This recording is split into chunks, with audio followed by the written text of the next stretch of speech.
for me, it's not, hey, sell me a jet.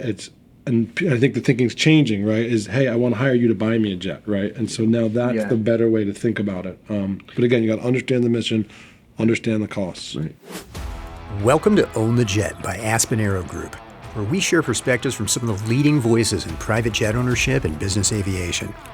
I'm your host, Derek Savage, along with my co-host, Jason Spoor, president of Aspen Aero Group. Our guest today is Matt Walter, a managing partner at Guardian Jet. As a certified broker with deep market insights, Matt and his team help clients make smarter decisions in the private jet market. Join us as we dive deep into the mechanics, mindset, and moments that define jet ownership. And together, we'll learn what it takes to own the jet. Matt Walter, thank you for being on Own the Jet. And Matt is the one of the managing partners of Guardian Jet, one of, if not the largest broker of jet aircraft in the United States, right? Correct. Yes. Yeah. Awesome. Thank you very much for having me. Absolutely. Yeah, can you tell me a little bit about Guardian Jet and who Guardian Jet is for the uninitiated? So Guardian Jet, full service consultant and broker. We do it a little differently than others in our space and than our competitors, and we take a consultative sales approach. We have plenty of people that call us and just say, hey, I want to upgrade my jet or I want to buy a jet. But for the people that are getting into it for the first time, or for fortune companies that own 1 or 3 or 5 jets, they come to us for consulting, right? Fleet planning. When should I own? At what point should I? How many hours do I fly? If I'm flying 100 or 150 hours a year, when does it make sense to make the jump from charter or fractional into whole ownership? On the other side of it, you have corporations that have 1 or 3 or 5 jets, and they have a director of aviation in charge of, you had run flight departments before, and you know that there's a lot to do in that. You have to operate, you have to worry about getting your executives safely across the world, and that's a full-time job, right? You have to worry about operations and managing people and managing flights. So we come in there with the fleet planning, and we help. It's more of a capital plan and saying, okay, when is the right time to trade out your jets, okay? What does it cost? You know what it costs to operate what you're operating, but what does it cost to operate the planes that you don't operate? What should you operate? When should you trade? And so we do those presentations and those fleet plans, and so we're helping directors of aviation and just manage their assets like an aviation, like a stock in a portfolio. Nice. So then do you also come back and say, the financial structure of it? Is it better to lease? Is it better to buy? Should you pay X amount of dollars? I mean, do you get involved in any of that? We do. Yeah, we do. Okay. We measure all of that stuff. And for us, we're not always telling someone what you should do, but we're presenting options and showing the costs and the pros and the cons of each option. So we get into cash versus lease versus finance all the time. We also get into charter versus fractional versus whole ownership all the time. If you're going to own a jet, should you charter it on the side? What does that look like when it comes to the finance and the cash and leasing? There's a lot of times with leasing, there's not an aviation reason to lease. There might be, there might be a business reason to lease a jet. But when you're looking at 10-year total life cycle costs or net present value, leasing typically loses to finance and cash. It sounds like cost is a big factor in all this, right? Like if you're talking on a corporate level, business level, just the ownership cost of a jet, the operating cost of a jet seems to be like one of the major factors. Is that, because when we're talking about this, that keeps being kind of like, even when I'm talking to Jason about it, it's just like, cost. Are there other factors like does somebody just say, this new jet came out, it's really cool, can we get one? We get calls like that. We do. And then again, because I've seen like the Bombardier, what is it, the 8000? They just came, like that thing's badass. It is like fast. 4 cabin zones, one stop anywhere in the world. It's right. they've shower done very Got a well. shower. There's have an option for that. Yeah. So do you get that too, or is it mostly just like, hey, what are the pros and cons cost wise? We get all of it, right? So we definitely get those guys, and honestly, that's where we shine because we take that consultative approach. So we are talking to those guys and we're coaching them through it. And we once had a guy say, I got to do a case study on you guys. You guys are have helped me. You haven't asked me for a penny, right? We're not going to put a proposal in front of somebody until they're ready, because they have so many questions and they don't know what they don't know. Right. And our industry is just so vast and it can be opaque at times. Yeah. And so we do get those calls, and we love those calls because then we can educate them. And now here I am. I've been doing this for 13 years, and I've gotten pretty good at it. And my company is we're just the greatest. We just have so much data and so many analytics, and so we just wanted to share that with everybody. And I think guys really appreciate our sort of open and transparent approach. We're very liberal with our data. We want to just educate the smartest people in the world, and I get to educate them on something that I'm an expert in. So it really, yes, we get those calls, and we're able to drop some knowledge on someone who's obviously brilliant in another aspect of his life, but he doesn't know aviation. And so he comes in and says, I want to buy a Global 8000. Well, but you're only going New York to Florida. Maybe you don't need the Global 8000. Well, we go buy one yes, for I you. do. Don't get me Yes, I wrong. do. Right. So with that said, it seems like, there's a broad range of brokers, right? So how do you narrow it down to who's the right broker, and what broker is going to give me the most value? Right broker's always Guardian Jet. That's Sometimes, sure. That's well, the what I line. say, there's a lot of really good brokers out there. There's a lot of people that do it the right way. What's worked for us, again, is we take a little different approach with all the consulting, which leads to the brokerage and the buying and selling. We've sort of centralized our approach where we have a lot of sales guys in the field. We have pretty much all of the United States covered. We have, I think, 18 regional sales directors now, and that's all in the U.S. We have Western Europe, South Africa, 2 in Brazil, 2 in Mexico. Brazil and Mexico have been huge for us. So you want a broker that has subject matter expert, right? They understand the cost. They need to understand your mission. The main thing for me, though, it comes down to trust. You have to trust your broker. You're entrusting him with a lot of expensive decisions, right? Which airplanes to get, because the devil's in the details on these airplanes, right? So in a buy situation, and you're buying a pre-owned jet, for instance, and you need to understand that maintenance. And you really have to understand on a 10, 15, 20-year-old machine, maybe that's 2 or 4 or 8,000 hours on it. You got to know what you're doing. So how do you find the right broker? Well, again, it's just who's available. We pride ourselves on being super responsive all the time. We pride ourselves on going above and beyond. If somebody asks for one thing, we send them 5 things. I think they need to know. Again, you got to trust them. They need to know their product, and they need to know the industry. They need to be connected. So I think there's a number of great brokers out there. I made a joke last night to you guys that it's an unregulated industry. Well, that was going to be my next question, right? Yeah. If I wanted to buy a jet, or if I wanted to sell a jet, right? Like, I would assume that there's all kinds, because these are like complex flying machines going over people's heads. There's probably going to be a lot of regulations around who can be involved in that transaction, right? Who can be involved? There's got to be tons of regulations, right? And then I learned from you that's not the case. So lots of regulations in the flying of them, in the operating of the actual jet, but in the trading of these assets, there's no regulations. That's so insane. The barber down that the just street blows my mind. You could print a business card tomorrow and call yourself a jet broker. So I get in trouble if I try to cut hair, but I can sell a jet. But you can sell a jet to anybody. Yes, your barber down the street has to pass more tests to cut your hair than you do to become a jet broker, managing multi-million-dollar transactions. So it's important that you know who you're doing business with. There's a lot of great guys out there. We will at Guardian Jet be the center of it all, and we'll quarterback it all. But you're going to need an aviation attorney, who will work with your in-house attorney and Guardian Jet's in-house counsel. But you're going to want a subject matter expert. We have a lot of people that say, "Well, I got my in-house counsel; he can help." Like, well, aviation is so unique that you really need a subject matter expert. You may need a financier. Maybe you're paying cash, maybe not. But we talked about lease or getting a loan. So you're going to want to talk to a couple of banks.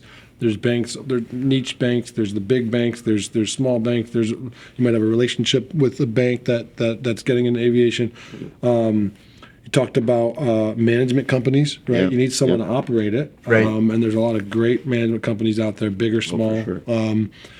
Someone's going to manage your actual flight operation, schedule flights, schedule maintenance, handle car service, handle catering. Just you make one phone call and they handle your entire aviation operation, right? And so at Guardian Jet, we try to, again, We don't say, hey, go talk to this guy. We want to be involved. On Right, these right. meetings. So I'm feeling overwhelmed now. You mentioned all these people, right? I'm thinking about owning a jet. I'm thinking about looking into that Global 8000 that I have my eye on, right?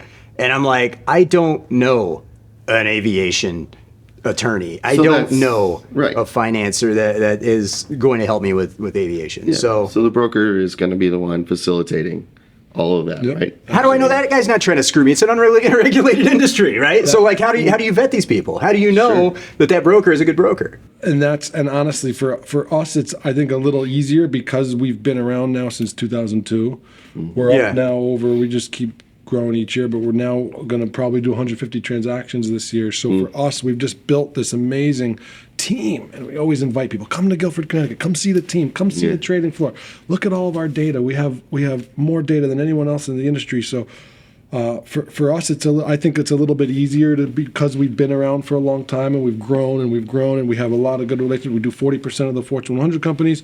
The other half of our business is high net worth individuals and private companies, and we've just always tried to do the right thing. Yeah. Right. And so when someone brings me in as a referral, because a big lead generation source for us is getting referred into places, right? You're Sure. not cold calling anymore. It's harder. I sort of did it the old-fashioned way when I first started in 13 years ago. I was going around and knocking on hangar doors and putting pamphlets under people's doors if they weren't there, and I'd take any Right. meeting to get inside the place, and then I'd try to go from there. It's harder to do that now. So for us, if we get referred into someone, we want to do a good job for everyone. But Yeah. especially when we get referred into someone, because now, hey, Right. your client tells you, you brought me into a deal to service him, and he tells you how great I did. I want you to tell your friends. I want you to bring me into more deals. And so we always just try to do the right thing. And for me, I learned a long time ago to be customer focused, not transaction focused. Yeah. When you're customer focused, and you have to have a long-term vision, and it's not about what's good this month or this week or this year, because these guys have friends.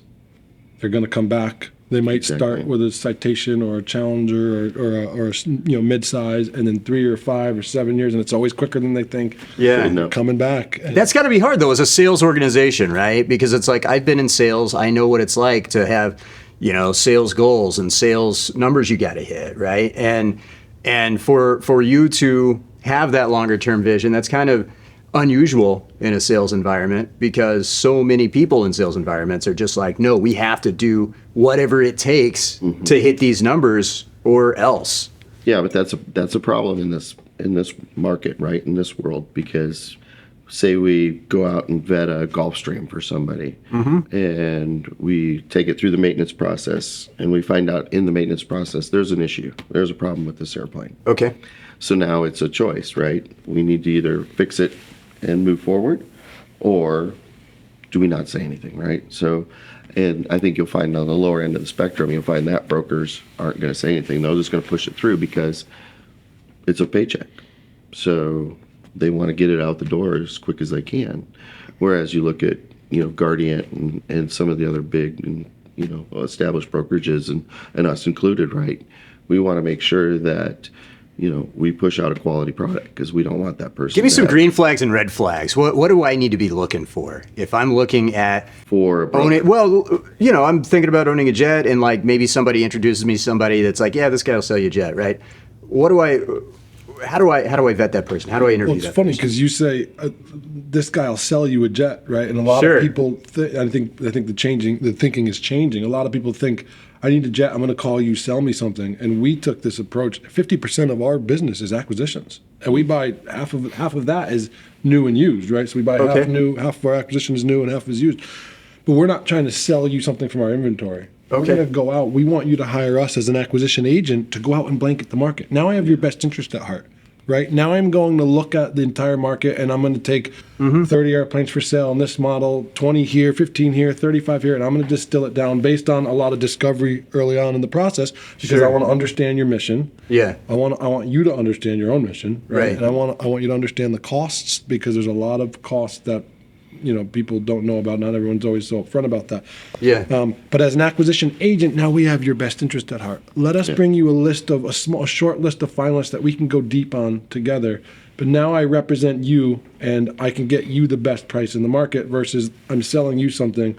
Oh, go get paid by the seller. Well, now I don't have your best interest at heart, right? So Yeah. now I want to I want to just go find an airplane where I can get paid versus finding you the best airplane and then working on your behalf to cut the price down and save here and save there.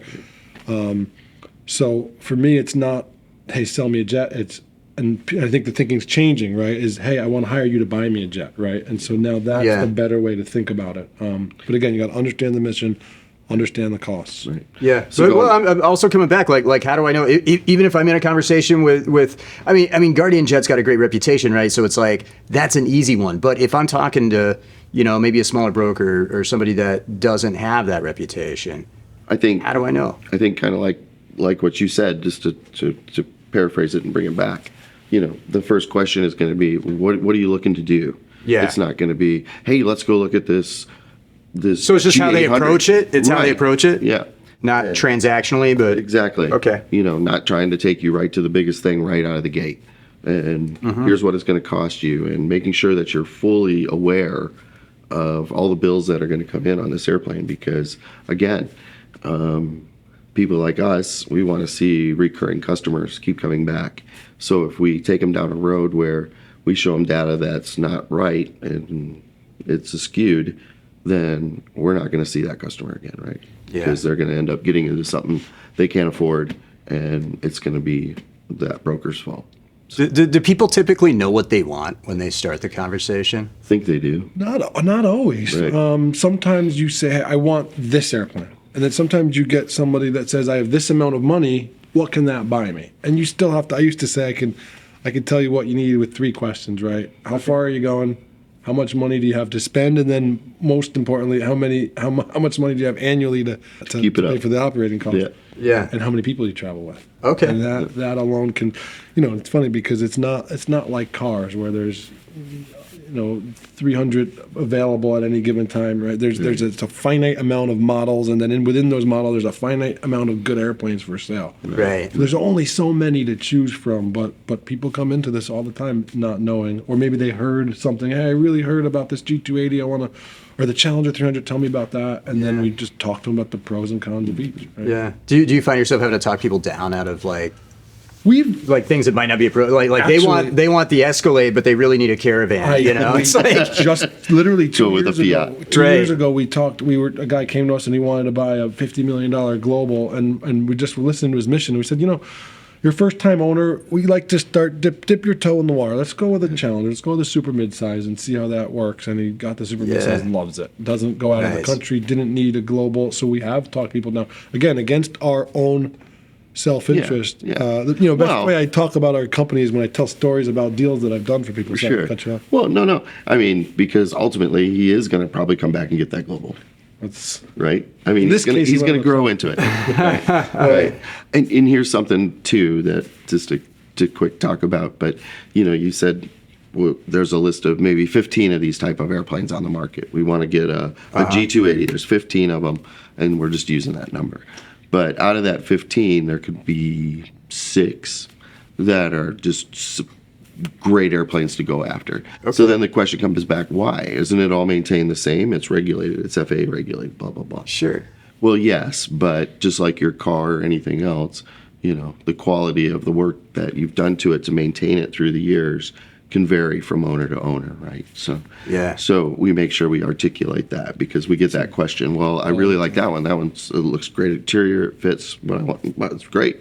Well, yeah, but there's some issues here. This is, let me explain it. So there's the best deal and there's the best airplane. Yeah. Sometimes Yeah. you have to pay up to get Yeah. the best airplane, especially Right. right now, which is Q4. Q4 is typically 35 to 40% of our business. So Yep. sometimes success is buying the airplane, right? Getting a good airplane. And so we have those conversations all the time. But this airplane's $2 million cheaper. Why don't I Yeah. get that one? Well, but look at the total time. Look at the equipment. Yeah. Look Right. at the paint and interior. Look at There's the a reason. cosmetic. Look at Yeah. look at the maintenance status. Look at the pedigree. You can't put a price on pedigree. Pedigree is my favorite thing to buy Right. on airplane. For sure. I want that big corporate gold standard, unlimited resources, did every last service bulletin and modification and upgrade on that airplane.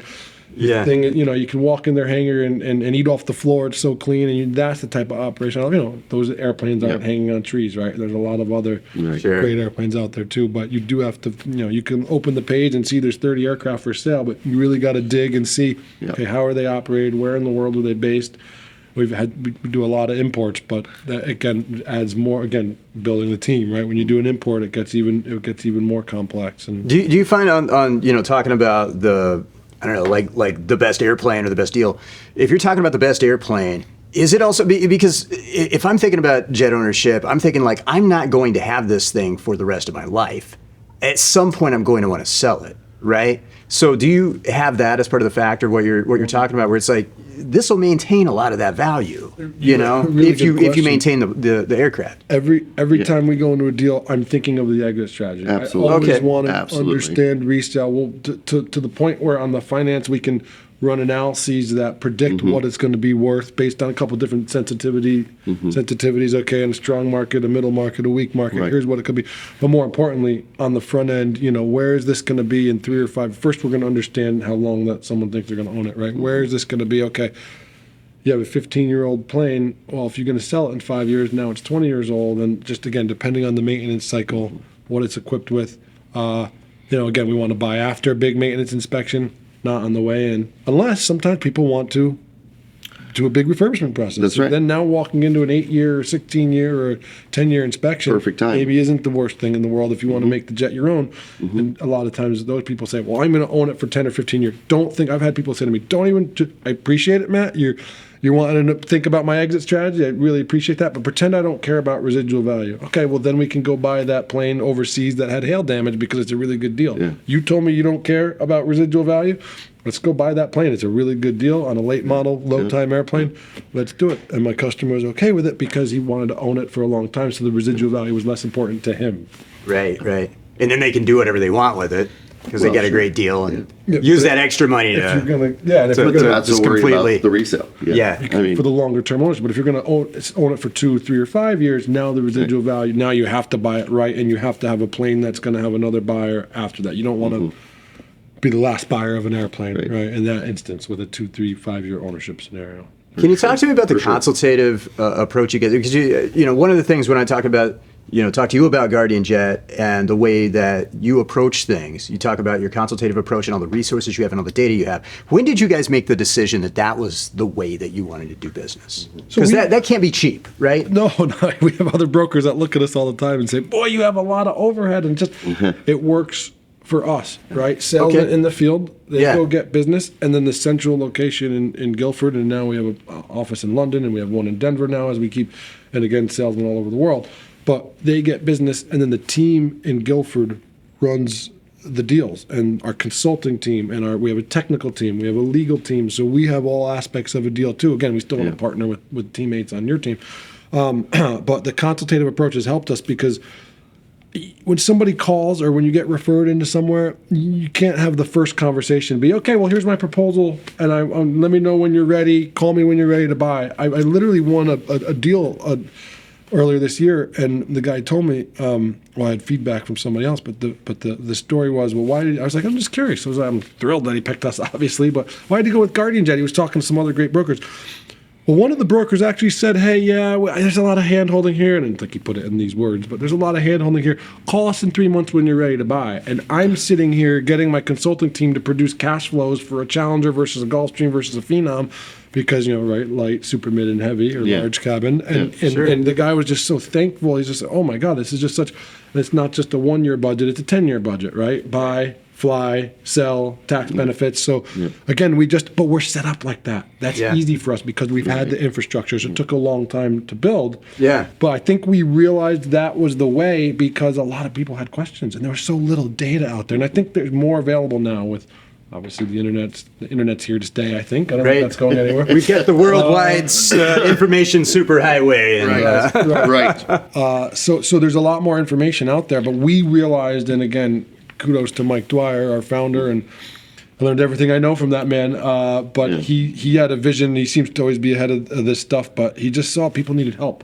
Whether it was a high net worth individual who knew nothing, or a high net worth individual that owned something but knew nothing about the next phase or another segment of the market, or a director of aviation operations for a big company, whether they operate 1, 3, or 7 jets, like you had done in your former life, we realized that even the most business savvy director of aviation, from pilot and no business background to pilot and very savvy business background, they all need help. They all need help reporting up to executives and making decks and bringing in subject matter experts to help tell the message and talk about. So that consultative approach has really helped us out a lot. Yeah, and so what you do is you're making these resources available prior to them even talking to you. From my understanding, like going on the Guardian Jet website and everything, there's resources there. Our resting, you can go on the Guardian Jet website, and we have director of IT again, just because of very analytical approach. But on our resting pulse, talk about a transparent approach. Our resting pulse is you go to our website. John Q. Public can click. You can do range rings. You can look at cabin comparisons. You can look at cost comparisons. It's a high level, but it's powerful stuff there. There's a lot of data there. We want you to call us, and what we've learned with that consultative approach is, if 99 out of 100 guys hire us, there might be that one guy that uses us for our data and does something else or does something on his own. But there's 99 clients there out of that 100 because they see that you care and they see that you're going out of your way to give them good data and that we have that good data available quickly. And so I think putting that all out there has worked for us, right? A lot of people, I think, shield information to use it as their edge. We think differently. We think, okay, I'm talking to the smartest guys in the world. I want to give them data and let them read the tea leaves. I'll be here to coach and advise and give my recommendation when asked, but it's not never feel pushy with us. It's got to be great to have somebody that's like, hey, I read all the stuff you guys put out, and I think it's like that probably saves you time and having to educate them with stuff, if they're already out there educating themselves on the stuff you're putting out. One of the things that we have is Jet Finder, and it you can plug in, hey, I have this many passengers, this is my budget, this is how far I want to go, and it'll produce some available options there. And you can set alerts where you get notified if there's a price reduction or a new airplane came to market or an airplane sold, and I'll get texts or calls one morning and they'll say, hey, did you see that Challenger 300 that came out last night? I was like, no, but give me 10 minutes, let me go get school. Because they're getting alerts and they're seeing the stuff sometimes before I'm seeing it, because my researchers are putting it in live, real time.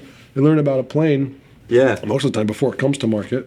What's the future hold for you guys? Where are you going? Because I know we talked about some like international offices, some other like lines you're getting into. Well, so near term is finishing Q4 strong, right? Again, I said it, 35 to 40% of our business is done this quarter. 100% tax depreciation is certainly not a bad time to buy a jet. Has certainly helped. And again, we said whether that's actually going to be useful for someone as they dive into there, or if it's just a mental thing and there's just a lot of people that want to buy and sell by the end of the year. Long-term vision, we set out about a year and almost 2 years now to double the company in 3 years, and we're on our way to do that. We expanded into the light jets, so we see a lot of growth in the light jets because, again, our thing is we sort of describe light jets for me, because I don't know, a jet's a jet to me. So what's a light jet? And I say light jets, and we've always done light jets. We've sort of specialized in the super mid and above. We've always done light jets. I say light jets. To me, light jets means light jets and smaller. So light jets and turboprops. So citation jets, phenoms, Pilatus, King Air, right? So so kind of some of your like shorter range, smaller jets. Yes. Yeah. Okay. I didn't really. I just named models. I didn't tell you what they were. Yeah. I don't know what those are either. Everything's at 300 in this world. Right. Yeah. We just got another one. Right. Yeah. G300, Challenger 300, Chrysler 300. Which one am I talking about? Right. Yeah. Smaller cabins don't go as far, don't cost nearly as much to operate. Yeah. And there's a lot of growth in that aspect. I mean, there's just so many people with planes in this country. It's just unbelievable. So we've started the light jet business, and again, it's light jets and turboprops, and it's really, again, we alluded to this before, but it's not always hitting grand slams for us. It's volume. It's a lot of deal, right? Again, doing the right thing over time. Starting with a guy small and then you kind of grow with them. We see a lot of growth in that. We have the whole company's focused on. But we have two main people that are focused on that. We want to grow that over the next couple of years as well. Nice. What would you say to somebody that is getting into the idea of jet ownership, maybe for the first time? Where should they start? What should they be thinking about first? It's a good question. So presumably, you would have already been flying private somehow, right? It happens, but it's rare that this has happened, where people come in and they say, I've never chartered an airplane. I don't know anything. Just I have money. I need a tax write-off, and I think it's cool. I want to. That's happened. That's rare. And we tell those guys, you should go charter a jet. Charter a jet. Get to feel what you get to see what you like and what you don't like.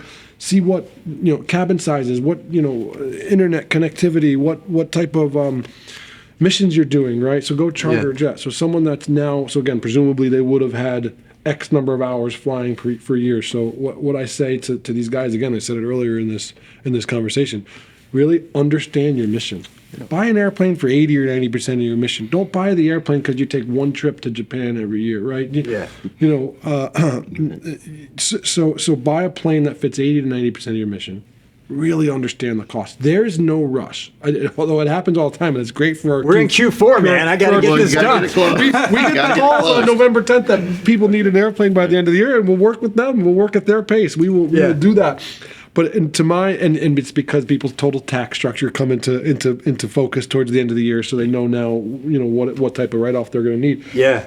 But for me, there's no rush. I will move at the rush pace, but there's no rush. You have time to really do your research. I mean, the amount of research I do when I go buy a car or something, I mean, it's amazing how sometimes people just jump right in. So understand the mission, understand the costs of ownership and everything that goes into ownership. So I think those are the two most important things. Yeah, nice. Yeah, I totally build agree. A team that you trust, right? Yeah. That's the main thing here is that just gotta know who you trust. Yep. Any final thoughts before we wrap things up? I think we covered a lot. I could take 3 hours to do something like this, so we did a lot in 40 minutes here, and I just want to say thanks very much for having me. I think you guys are on to something really, really cool here. Excuse me. I think we're in a very cool industry. Again, I said it earlier, it's opaque, it's niche, it's a very cool, and not a lot of people are doing this. In other industries, in other areas of life, you're seeing the podcast and things like that. So the fact that you guys are doing this, I think it's really cool. And well, thank you. Pleasure to be here. The whole thing is just to get this information out there, kind of like your vault, and so people can click on episodes and see what they want to see and learn what they need to know. Yeah, but dude, thank you for taking the time to do it. I mean, this is great. You guys are kind of at the top of the game on jet brokership or what is it, brokership brokerage? Brokerage. Yeah. On jet brokerage. And I think it's just a great example of how to do things right in the industry. Mm-hmm. And those are that's the kind of perspective we're looking to have. So Matt Walter, Guardian Jet. Eric, appreciate really it, Matt. Great having you. Always. Yeah, thanks very much. Okay. All right. Good. Awesome. Thank you for watching Own the Jet. If you want to see more Own the Jet, make sure to subscribe to our channel on YouTube and leave a comment telling us what aspect of jet ownership you'd like to know more about. Own the Jet is brought to you by Aspen Aero Group, your trusted partner in private and corporate jet ownership. Learn more at aspenaerogroup.com. This has been a Savage Media production.